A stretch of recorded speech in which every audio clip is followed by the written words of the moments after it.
Hi everyone welcome to my channel मु तुम टुकुना सार आज आम सप्तम श्रेणी विज्ञान बहिर षोडश अध्याय बा 16 नंबर पाठ जार कि तुम बुक पेज 204 पेज अच्छी आज यार आम समस्त क्वेश्चन आंसर आज आम करवा। चलते पे आम काल विलंब नक भिडियो को आम आरंभ करवा। भिडियो को स्टार्ट करने पूर्व जो मैंने मो चैनल नुआ दयापूर्वक मो चैनल को सब्सक्राइब करो, लाइक करो और निजर सांगसाथी मानू शेयर करने को भूलु ना, जहाँफल से मैंने किसी उपकार पाइपर। मु समस्त प्रथम रु दशम पर्यंत समस्त क्वेश्चन आंसर समस्त विषय को पूरा बढ़िया भाव में बुझेगी और ता सहित समस्त क्वेश्चन आंसर डिस्कस कराऊँ। तेणु पे जो मैंने मो चैनल नुआ दयापूर्वक चैनल को सब्सक्राइब करने को भूलु नहीं। चलते आज आम षोडश अध्याय देखा सप्तम श्रेणी विज्ञान बहिर जार ना हूँ जंगल संपद। ये जंगल संपदर आम आज सब क्वेश्चन आंसर आज आम डिस्कस करवा। चलतु स्टार्ट करवा। देखो पिले एटा हूँ तुम क्वेश्चन आंसर अभ्यास कार्य देती। देखो पिले एक नंबर देती निम्न दिया प्रत्येक व्यवहार्य जिनिस जंगल थी तीनो उद्भिदर नाम लेख है। जो काठ देती फल देती पत्र देती यार आम कौन लिखा ना तीन उद्भिदर नाम लिखा। ठीक अच्छे चलते आम स्टार्ट करवा।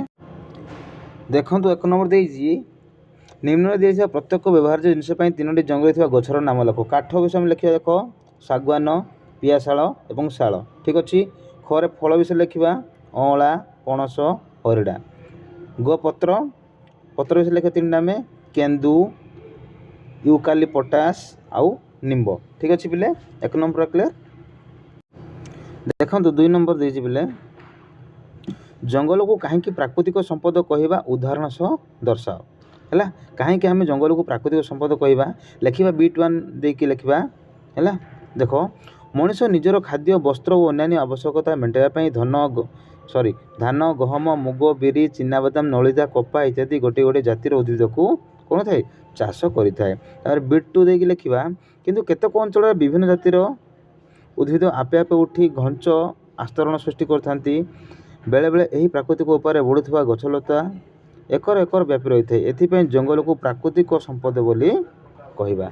बुझिपाल जंगल को कहीं प्राकृतिक संपद बोली कहुए बुझिपाल पे है। दुई नंबर पॉइंट पूरा क्लीयर हो गला।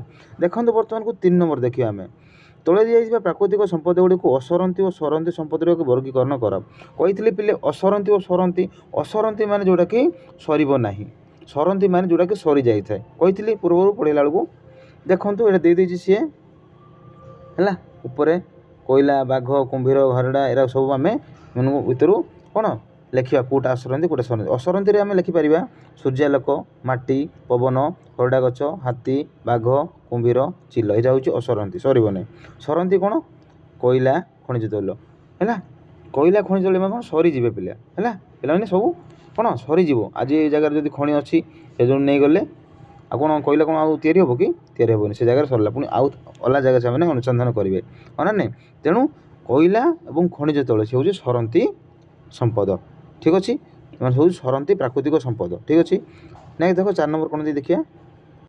देख बोले 4 नंबर देखिए शीत दिने गरम लगे और हाथीपोल गाँव और सहर को आसी धनजीवन नष्ट करने परी परिस्थिति प्राकृतिक भारसाम्य व्याहत होवर सृष्टि होगी। कारण आउ क्यों सब परिस्थिति सृष्टि होगी निज अभिज्ञतार लेख निज मनर लेख होगी। आम लिखा जब B1 लिखा है 1 2 3 4 5टा आम पॉइंट लिखा। प्रथम पॉइंट लिख पे वृष्टिपात ह्रास होगी है। वर्षा जल कौन ह्रास पाँच कम जाऊँगी।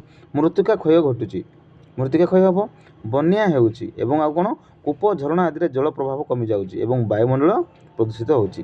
ठीक अच्छे 5टा पॉइंट लिखलु आम 4 नंबर। बर्तमान देखिए आम 5 नंबर पॉइंट है। 5 नंबर क्वेश्चन कौन देती देख बिले 5 नंबर देती जंगल संपदर सुरक्षा आम तिष्टि रही आवश्यक तुम्हें कारण सह दर्शाई। तो कारण सहित आम दर्शाइबा B1 देके लिखा पिले लिखा कौन ना जंगल संपदर सुरक्षा ना आम काठ खाद्य औषध पाइबा ना कहीं जंगल जदि सुरक्षा न जंगल जदि नाम पाइबा कौटू एरा सब हाँ ना नहीं।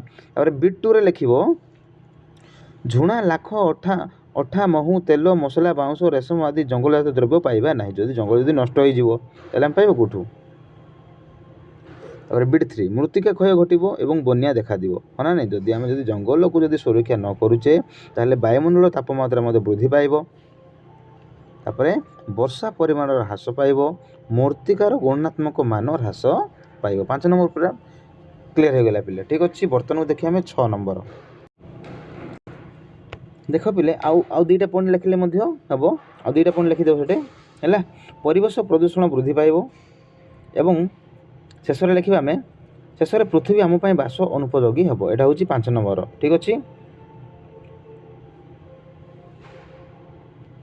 ତାପରେ ଦେଖ 6 ନମ୍ବର ଦେଇଛି ପିଲେ। 6 ନମ୍ବର କ'ଣ ଦେଇଛି କହିଛି, ଜଙ୍ଗଲ ଧ୍ୱଂସ ପାଇବା ପଛରେ ଥିବା 5ଟି କାରଣ ଲେଖ। ଜଙ୍ଗଲ କାହିଁକି ଧ୍ୱଂସ ହୋଇଯାଉଛି, କାହିଁକି ସବୁ ନଷ୍ଟ ହୋଇଯାଉଛି, କାରଣ କ'ଣ ନା ଦେଖ, ମୂଲ୍ୟବାନ କାଠ ପାଇଁ ବ୍ୟାପକ ଜଙ୍ଗଲ କଟା ହେଉଛି। ମୂଲ୍ୟବାନ କାଠ ପାଇବା ପାଇଁ ଆମେ କ'ଣ କରୁଛେ ନା ବ୍ୟାପକ ଜଙ୍ଗଲ ମାନେ ବହୁତ ଜଙ୍ଗଲ ଆମେ କାଟି ଦେଉଛେ।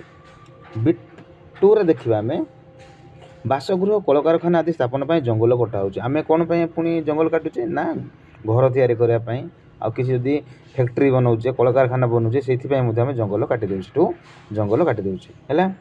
ବିଟ୍ 3 କ'ଣ ପିଲେ, ବେଳେବେଳେ ନିଆଁ ମଧ୍ୟ ଲାଗିଯାଇଥାଏ। ତେଣୁ ବେଳେବେଳେ ନିଆଁ ଲାଗି ଜଙ୍ଗଲ ଧ୍ୱଂସ ହୋଇଯାଏ। ଦେଖିବ ପିଲେ ଗାଁ ଗହଳିରେ ମଧ୍ୟ ପ୍ରାୟତଃ ଗାଁ ଗହଳିରେ ବେଶୀ ଜଙ୍ଗଲ ଥାଏ। ତେଣୁ ପ୍ରାୟ ଗାଁ ଗହଳିରେ ଖରା ଦିନରେ ବେଶୀ ପ୍ରାୟ ବା ଗ୍ରୀଷ୍ମ ଋତୁରେ ପ୍ରାୟ କ'ଣ ହୋଇଯାଏ ନିଆଁ ଲାଗିଯାଇଥାଏ ହଁ ନା ନାହିଁ। ତେଣୁ ବେଳେବେଳେ ନିଆଁ ଲାଗି ଜଙ୍ଗଲ ଧ୍ୱଂସ ପାଇଯାଇଥାଏ। ତାପରେ ବିଟ୍ 4 ଲେଖିବ, ଚାଷ କାର୍ଯ୍ୟ କରିବା ପାଇଁ ଜଙ୍ଗଲ ପୋଡ଼ି ଦିଆଯାଏ। ଆମେ କ'ଣ କରୁଛୁ, ବେଳେବେଳେ ପୋଡ଼ୁ ଚାଷ ଯେଉଁ କରୁଛୁ, ପୋଡ଼ୁ ଚାଷ କରିବା ପାଇଁ ଆମେ କ'ଣ ଜଙ୍ଗଲକୁ ପୋଡ଼ି ଦେଇଥାଉ ଏବଂ ଚାଷ କରିଥାଉ। 5 ନମ୍ବର ପଏଣ୍ଟରେ ଲେଖିବ ପିଲେ, ଜାଳେଣୀ କାଠ ଓ ତଥା ଜଙ୍ଗଲଜାତ ସାମଗ୍ରୀ ପାଇଁ ଜଙ୍ଗଲ କଟାଯାଇଥାଏ। ଜାଳେଣୀ କାଠ କ'ଣ ପିଲେ, ଦେଖ ଆମେ ଗାଁ ଗହଳିରେ ପ୍ରାୟ ସମସ୍ତେ କ'ଣ କାଠ ଦ୍ୱାରା ରୋଷେଇବାସ କରନ୍ତି। ହଁ, ଜାଳେଣୀ କାଠ ଦ୍ୱାରା।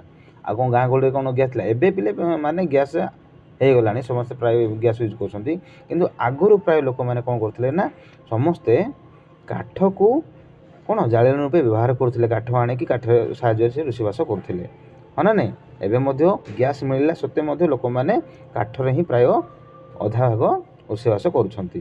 ତେଣୁ ପୂର୍ବରୁ ମଧ୍ୟ ସମସ୍ତେ କ'ଣ କରୁଥିଲେ, ଜାଳେଣୀ କାଠ ବ୍ୟବହାର କରୁଥିଲେ। ଫଳରେ ଜାଳେଣୀ କାଠ ବ୍ୟବହାର କରିବା ଫଳରେ କ'ଣ ହେଉଛି ପିଲେ ନା ଜଙ୍ଗଲ ଧ୍ୱଂସ ପାଉଛି ହଁ ନା ନାହିଁ। ତେଣୁ 6 ନମ୍ବର ପଏଣ୍ଟ ଜାଣିପାରିଲୁ ପିଲେ, ଜଙ୍ଗଲ ଧ୍ୱଂସ ପାଇବା ପଛରେ କାରଣ କ'ଣ ପୁରା କ୍ଲିୟର। 7 ନମ୍ବର ବର୍ତ୍ତମାନକୁ ଦେଖିବା ଆମେ। ଦେଖନ୍ତୁ ବର୍ତ୍ତମାନ ପିଲେ 7 ନମ୍ବର ଦେଇଛି, ତଳେ ଦେଇଥିବା ପ୍ରତ୍ୟେକ ଉକ୍ତି ପାଇଁ ଗୋଟିଏ ଲେଖାଏଁ କାରଣ ଲେଖ। କ'ଣ କାରଣ ଦେଖ, ଆମେ କୌଣସି ପଶୁ ଚମଡ଼ା ତିଆରି ସାମଗ୍ରୀ ବ୍ୟବହାର କରିବା ଉଚିତ ନୁହେଁ। କାରଣ କ'ଣ ନା କାରଣ ଲେଖିବ, ପଶୁ ଚମଡ଼ା ପାଇଁ ପଶୁ ଶିକାର କରିବା ଦ୍ୱାରା ସେମାନଙ୍କର ସଂଖ୍ୟା ହ୍ରାସ ପାଇବ, ସଂଖ୍ୟା କମି ଯିବ। ତାପରେ 6 ନମ୍ବର ଦେଖିବ, ପୃଥିବୀ ପୃଷ୍ଠରୁ ବିଲୁପ୍ତ ଡାଇନୋସର ପରି ବାଘ ପ୍ରଜାତିର ପଶୁ ଲୋପ ପାଇଯିବାର ଆଶଙ୍କା କରାଯାଉଛି। କାରଣ କ'ଣ ନା ଚମଡ଼ା, ଦାନ୍ତ, ନଖ ପାଇଁ ବ୍ୟାପକ ବାଘ ଶିକାର କରାଯାଉଥିବାରୁ ସେମାନଙ୍କ ପ୍ରଜାତି ପାଇ କ'ଣ ଲୋପ ପାଇଯିବାର ଆଶଙ୍କା କରାହେଉଛି। ବର୍ତ୍ତମାନ ଗୋ ଦେଖିବା। ଦେଖନ୍ତୁ ପିଲେ, ଗ ନମ୍ବର ଦେଇଛି, ପ୍ରାକୃତିକ ଭାରସାମ୍ୟ ପୁନଃସ୍ଥାପିତ କରି ମନୁଷ୍ୟ ଭବିଷ୍ୟତରେ ଏକ ସୁସ୍ଥ ପରିବେଶ ସୃଷ୍ଟି କରିପାରେ ବୋଲି ଆଶା କରାଯାଏ। କ'ଣ କାରଣ କ'ଣ ଲେଖିବା, ମାନବ ସମାଜ ପାଇଁ ସୁସ୍ଥ ପରିବେଶ ହେଉଛି ଅପରିହାର୍ଯ୍ୟ ଆବଶ୍ୟକତା। ନିହାତି ଭାବରେ ଆମକୁ ଆବଶ୍ୟକତା ରହିଛି ହଁ ନା ନାହିଁ, ମାନବ ସମାଜ ପାଇଁ, ମନୁଷ୍ୟ ସମାଜ ପାଇଁ। ପୁରା କ୍ଲିୟର। ଗ ନମ୍ବର। ଘ ନମ୍ବର ଦେଖ ପିଲେ କ'ଣ ଦେଇଛି,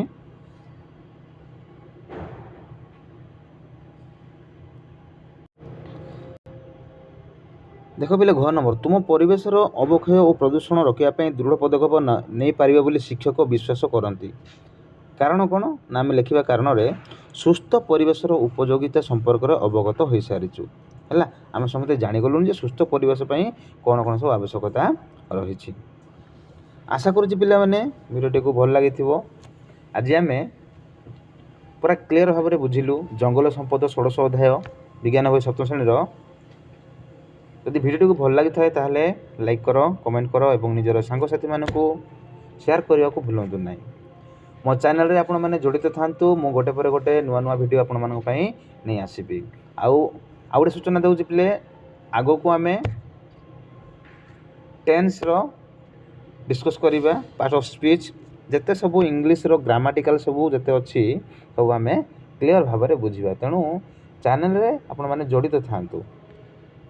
ଆଜି ପାଇଁ ଏତିକି, ଧନ୍ୟବାଦ।